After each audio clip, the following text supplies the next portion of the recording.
Señores, Yanine Áñez denuncia una red de sabotaje contra su gobierno que le estarían pretendiendo boicotear su gestión. Bueno, más parece el pretexto de esta señora para lavarse las manos de los escandalosos casos de corrupción. En menos de 6 meses todo su séquito han demostrado ser potenciales delincuentes, igual o peor que los masistas, eso está claro. Además, hay que reiterar que estos señores no han iniciado ni un solo proceso por daño económico a los peces gordos masistas, y todo porque obviamente están en el mismo camino de repetir las prácticas corruptas y mañudas. Yanine Áñez realmente está resultándonos una fichita. Es una mañuda esta señora, una hipócrita. Es una calca fiel de Evo Morales en muchos aspectos. Hablando de este tema de una supuesta red de sabotaje y boicot contra su gobierno, el analista Marcelo Silva fue entrevistado en la radio Panamericana. Tuve la oportunidad de recuperar este fragmento de la entrevista. A continuación lo comparto con ustedes, que expone varios elementos sobre esta lógica mañuda y de búsqueda de encubrir la corrupción por parte de Yanine Áñez. Escúchenlo por favor, arroja importantes datos, elementos y luego déjenme sus comentarios. Es de conocimiento público que en las últimas horas la presidenta Yanine Áñez ha denunciado que existe una red de sabotaje y corrupción, dice, para perjudicar a su gobierno. La jefa de Estado, Yanine Áñez, ha denunciado este jueves que una red de sabotaje y corrupción ha sido montada para perjudicar a su gobierno en referencia al caso de los 170 respiradores adquiridos supuestamente con sobreprecio y que fue la causa del encarcelamiento preventivo del exministro de Salud Marcelo Navajas, además de 2 exfuncionarios y testigos clave. Esperamos que la investigación en curso devele esa red de sabotaje y corrupción que ha sido montada para perjudicar no solo al gobierno, que sabemos que somos actores políticos, dice, pasajeros, sino que esta red ha puesto en peligro la vida ya de las familias bolivianas, ha señalado la presidenta Yanine Áñez en las últimas horas. Ahora es necesario destacar que no solamente este criterio prima, ¿no? Ya algunas otras autoridades han mencionado que hay papel incluso de activismo político que realizan algunos funcionarios que se han quedado desde la administración del movimiento al socialismo y, por ejemplo, a nivel de las radios comunitarias sabotean el trabajo que se desarrolla. Muchas radios comunitarias están bajo tuición precisamente del Viceministerio de Gestión Comunicacional, dependiente del Ministerio de Comunicación, y se ha podido observar, dice, un activismo político pro-masista en vez de velar por los intereses de los bolivianos y fundamentalmente desarrollar una actitud o una labor profesional en el ámbito periodístico y comunicacional. Vamos a conversar sobre este tema con el politólogo Marcelo Silva, que está en contacto con Panamericana. ¿Qué nos puede mencionar sobre este tema, don Marcelo Silva? ¿Qué considera usted que sea pertinente destacar? Más aún tomando en cuenta que sí es probable que muchas de las personas, un gran porcentaje, por no decir una gran mayoría, de funcionarios del anterior gobierno aún continúan en la estructura del Estado. ¿Esto en qué medida puede ser perjudicial para la gestión actual de gobierno, la gestión propiamente dicha, independientemente de los criterios o las valoraciones o las tendencias políticas que se puedan manejar? Muy buenas tardes, don Marcelo Silva.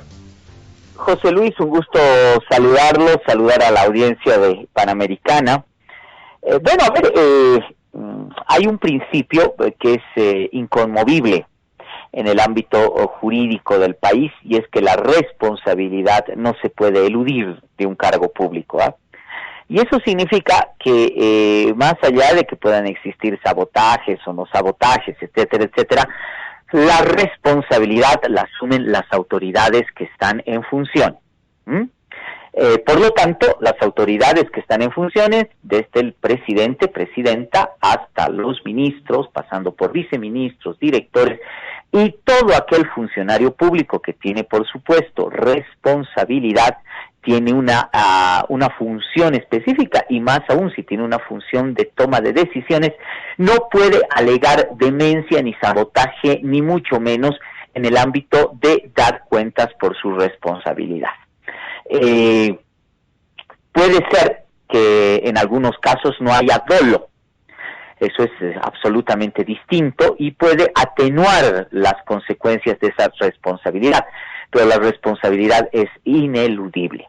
Por esa razón, y ya dejando simplemente los formalismos jurídicos, políticamente cuando alguien asume un cargo tiene que tener el cuidado de poner a gente de su extrema confianza, por lo menos en los lugares claves de decisión. Generalmente en el ámbito de la administración pública, los lugares claves son tu asesoría jurídica, tu dirección administrativa financiera, y tienes que tener un buen staff de asesores que vigilen, ¿no?, el desarrollo, la normativa, el cumplimiento de la normativa, que indudablemente debe realizarlo aquellos que tienen un menor grado de operatividad, o que son más bien operativos en el ámbito de las decisiones. Ahora, cuando tú, siendo autoridad política, mantienes en estructuras o niveles muy altos de decisión o puestos claves como el tema de licitaciones, compras, direcciones administrativas, financieras, lo puedes hacer por dos razones. Una razón, porque ese funcionario tiene un know-how, eso significa un gran recorrido, una gran experiencia, un gran conocimiento de la normativa, del funcionamiento, del procedimiento para realizar las cosas dentro de una institución, ¿no? Por lo tanto, de alguna manera, este funcionario se vuelve casi imprescindible, porque sin este funcionario las cosas no marcharían bien. Pero la segunda hipótesis que se puede lanzar cuando tú mantienes a esa gente del mismo nivel, de la misma estructura jerárquica que viene de un anterior gobierno, es también porque quieres aprender las mañas. Y eso se ha dado muchas veces en la administración pública en el país.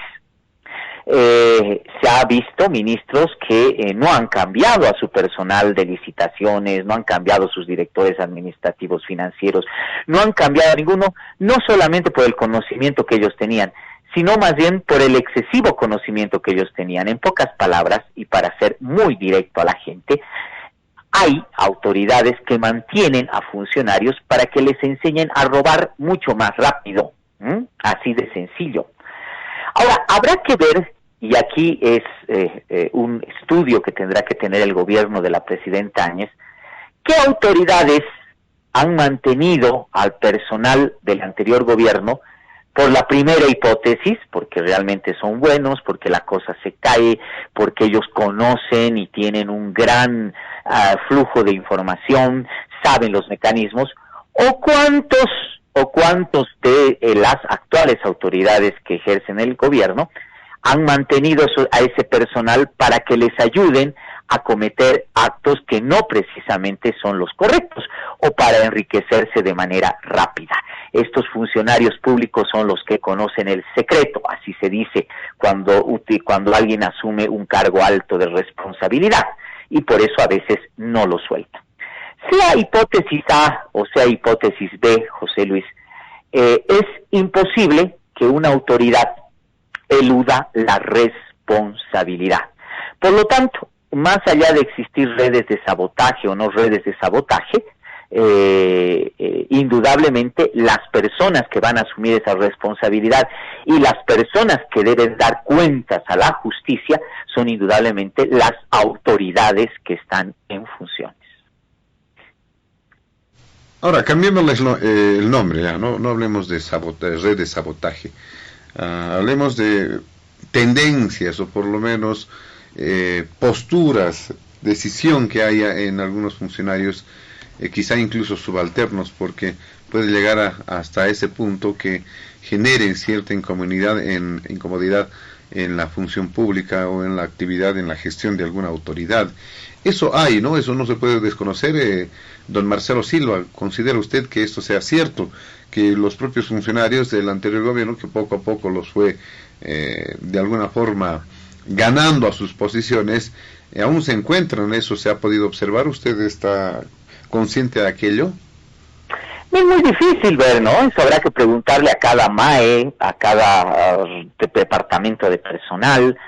A simple vista uno podría decir que obviamente hay muchas personas que se mantienen en el ámbito de los cargos, pero yo diría operativos, funcionales, que han estado en el anterior gobierno. Ahora, yo le doy otra noticia, José Luis. El MAS también mantuvo mucha gente de los anteriores regímenes, ¿ah? Y esa fue una de las quejas constantes que el movimiento al socialismo sufrió por parte de sus bases.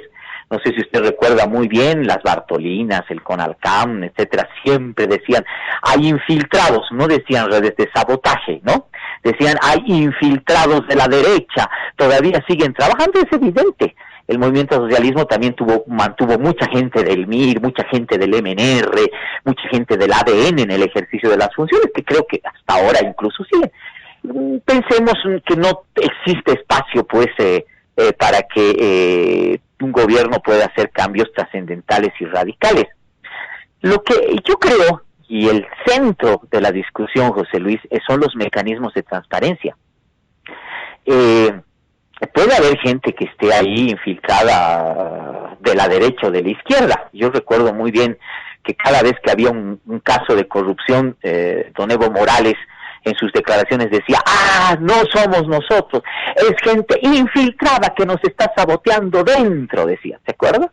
¿No? Pareciera un argumento muy recurrente en los gobiernos, yo lo he escuchado varias veces a Evo Morales decir, no somos nosotros, es la gente de la derecha que se ha quedado ahí en esas pegas y que nos infiltra y que nos quiere hacer quedar mal y nos hace meter la pata. Curiosamente, la presidenta actualmente recurre al mismo argumento, ¿no? Entonces, si dos gobiernos distintos, de diferente línea, tienen el mismo discurso político, es algo que está fallando, y lo que está fallando son los mecanismos de transparencia.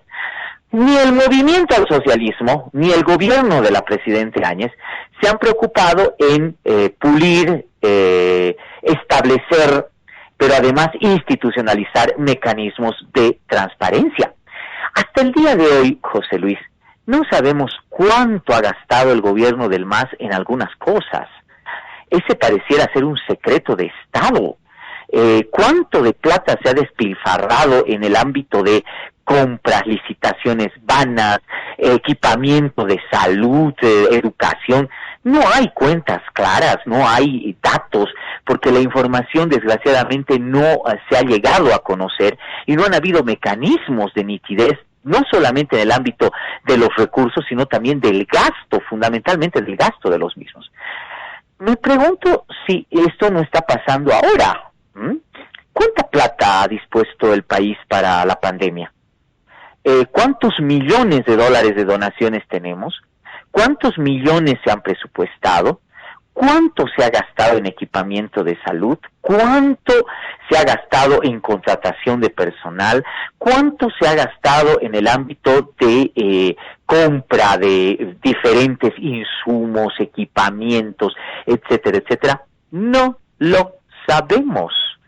Y eso es lo que hace, indudablemente, que más allá que los funcionarios sean de izquierda, de derecha, sean del MAS o sean de Áñez, indiscutiblemente se convierte el Estado en una especie de caja abierta, ¿verdad?, donde nunca van a faltar los malintencionados que le metan mano. Entonces, reitero, y con esto finalizo la reflexión, si Evo Morales y Yanine Áñez utilizan los mismos pretextos y utilizan los mismos discursos para echarle la culpa a Evo Morales, a la derecha, a los infiltrados de la derecha, y ahora Áñez a las redes de sabotaje del MAS, ¿no?, es porque realmente no se han preocupado en instituir mecanismos de transparencia, que eso es lo primero que deberían haber hecho ambos gobiernos. Ahora este es un tema estructural, ¿no es cierto? Lamentablemente no hay institucionalización, no hay institucionalidad incluso al momento de referirnos al aparato del Estado. Don Marcelo Silva, muchos de los funcionarios van a responder para bien o para mal, siendo buenos profesionales o malos profesionales, a la línea política de un gobierno específico. ¿Por qué no contar? Y ese es un reto que se lo ha discutido, se lo ha propuesto desde hace bastante tiempo, es un viejo debate, institucionalizar los cargos y que independientemente de la afiliación política pueda contarse con el mejor elemento para que estén en función pública y tengan todas las capacidades como para servir a la gente. Ese debiera ser el objetivo central, ¿no? Mire, José Luis, sus reflexiones son las más atinadas, ¿no? Porque el país, precisamente hace 20 años, bajo un severo diagnóstico de los organismos internacionales, empezó un proceso de institucionalización de los cargos jerárquicos y de los cargos públicos, ¿no? Por dos razones. Una, porque usted lo mencionaba bien, el constante cambio de personal establecía una discontinuidad en el ámbito de la administración pública, ¿no? Usted no podía tener procesos continuos, o el que ingresaba en el nuevo cargo se tomaba 3 meses al menos en aprender cómo funcionaba la cosa, ¿no? Y esto hacía que la función pública indudablemente tenga tropiezos y tenga problemas, tenga sobre todo elementos de lentitud, ¿no? Entonces, grandes organismos como el Banco Interamericano de Desarrollo, la Organización de Estados Americanos, etcétera, etcétera, a través de programas como por ejemplo el PRONAGO, Programa Nacional de Gobernabilidad, decidieron instaurar un proceso de institucionalización. Pero aparte de ello, también, considerando lo que usted dice, hacer exámenes de competencia, convocatorias públicas, y una vez que uno gane esa convocatoria pública, ese examen de competencia, indudablemente podía acceder a un cargo público, y al acceder a ese cargo público gozaba incluso de beneficios de inamovilidad laboral, después de un proceso de prueba, después de un proceso de evaluación, etcétera, etcétera. Bueno, desgraciadamente ese proceso nunca fue tomado en serio por los gobiernos precedentes al movimiento al socialismo. Se hicieron algunos intentos. Me acuerdo que hubo una presidenta de la aduana que ganó, que institucionalizó algunos cargos, algunos en el Banco Central de Bolivia, etcétera, etcétera. Pero vino el gobierno del movimiento al socialismo y reventó esa idea, la echó por tierra, porque concibió al Estado como una agencia de empleos, ¿no? Una agencia de empleos que además venga a cubrir lo que significaba las demandas de sus militantes. Mantuvo algunos cargos claves ahí, especialmente funcionales, para que la operatividad no se venga al suelo, pero empezó a agrandar el aparato estatal, además con la cantidad ingente de recursos que entraron, y empezó a concebir al aparato estatal como una agencia de empleos. Me da la impresión, José Luis, que esa visión prebendal del Estado, esa visión utilitaria, políticamente utilitaria, porque además de ser sus empleados, los puedes convertir fácilmente en tus acólitos políticos, no ha cambiado mucho. Claro, habrá que darle el beneficio de la duda a la presidenta Áñez en el sentido que no ha tenido tiempo tampoco para darle un giro a ello, y tampoco le correspondería a ella, ¿ah? El tema de la administración pública y hacer reformas tendrá que tomarlo un gobierno que venga por 5 años, que tenga legitimidad, que salga de las urnas, etcétera, etcétera. Pero muy contrariamente a esta lógica, el gobierno de la presidenta Áñez, por ejemplo, ha mantenido el mismo número de ministerios, ha mantenido los mismos números de viceministros, ha mantenido los mismos números de directores, cuando lo ideal hubiese sido reducir, por ejemplo, porque era un gobierno de transición, reducir a lo mínimo el aparato estatal, simplemente para que opere, y por supuesto establecer las condiciones para que un nuevo gobierno pueda sentar las bases no solamente de una mejor administración en el ámbito de una estructura, sino también una posibilidad de una mejor implementación de contratación de personal. Pero bueno, eso no se ha hecho, pero la sugerencia sigue en pie. La institucionalización de los cargos públicos, de los funcionarios públicos, de los servidores públicos, sigue siendo un reto añorado en el país. ¿Irá a cambiar la figura más adelante? ¿Qué peso podría tener precisamente cuando no hay afinidad política, siendo que no hay un grado de institucionalidad bastante grande en nuestro país, pero ¿qué pasa si no hay afinidad política entre los funcionarios? ¿Ello de alguna forma puede repercutir en el tema de la gestión? Sí, por supuesto. Vuelvo a insistir, José Luis, yo no descarto ninguna de las dos hipótesis, ¿no? En el hecho de que hay indudablemente autoridades que han obrado y siguen obrando de buena fe, en el sentido de mantener cargos jerárquicos de la anterior gestión en función de la necesidad de mantener la operatividad en sus ministerios, viceministerios, direcciones, etcétera. Pero tampoco descarto la idea de que algunos han pensado en mantener todavía esas estructuras en función de beneficio o rédito propio, y además un beneficio y rédito rápido, ¿no?